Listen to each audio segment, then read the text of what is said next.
Bonjour à tous, donc on attaque tout de suite avec la séance. Pour l'échauffement, je vous renvoie à mes vidéos précédentes que vous allez trouver en haut de la vidéo.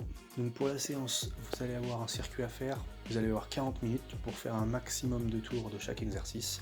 Donc on commence par un gainage pour les adducteurs en ayant juste le genou sur un support stable, d'accord. Vous contractez bien abdos, fessiers et adducteurs pour maintenir cette position. Vous tenez cette position 20 secondes sur les deux jambes, et là ce que je vais faire, c'est que sur la deuxième jambe, je vais vous montrer une version plus dure pour ceux qui étaient à l'aise. Donc tout simplement, la version plus dure, ça va être jambes tendues, même principe. On garde toujours abdos, fessiers et les adducteurs contractés pour maintenir cette position. L'objectif, c'est que les épaules, le bassin soient alignés et que la jambe soit dans le prolongement du buste. Ensuite, exercice fétiche pour les ischios. Donc là, on a bien la jambe tendue. La jambe qui va travailler, elle est bien tendue. On monte le plus haut possible en contractant les fessiers et les ischios et en enfonçant son talon dans le support. On reste 2 secondes en haut, en ayant bien une bonne rétroversion du bassin en contractant fessiers et abdominaux pendant tout le mouvement. Vous pouvez faire ce mouvement avec les mains au sol ou avec les mains sur la poitrine, ce sera un petit peu plus dur. Donc vous allez faire 6 répétitions, donc restez bien 2 secondes en haut, contractant au maximum fessiers et ischios. Gardez bien la jambe tendue. D'accord, c'est ça qui fait la différence par rapport aux dernières fois qu'on a fait cet exercice. La jambe est bien tendue. Et voilà, on enlève les mains si vous êtes à l'aise.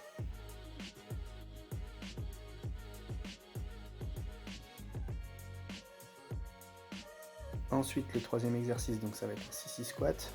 Donc prenez bien une bonne rétroversion de bassin là, d'accord. Contracte abdos fessiers, on descend 200 secondes, on bloque une seconde en bas et on revient. Donc mettez bien un petit support sous vos genoux, d'accord, pour pas vous faire mal aux genoux.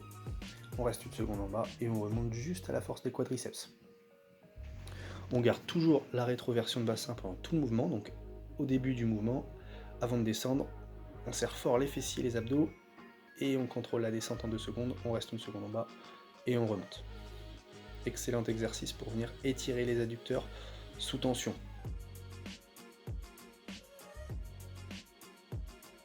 Ensuite, gainage latéral, donc sur une main, on essaye d'aligner les épaules, le bassin, les genoux, les chevilles.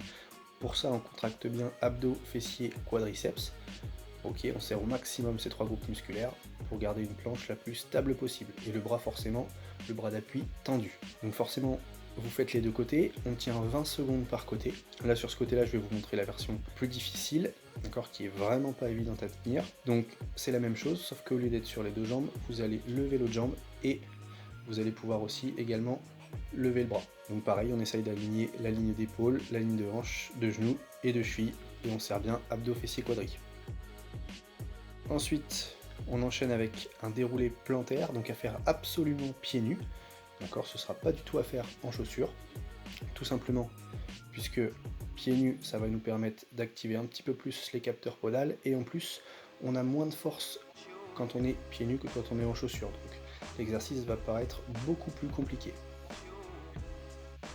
Donc on déroule bien du talon jusqu'à la pointe, essayez de monter au maximum sur le gros orteil, et on garde les jambes tendues.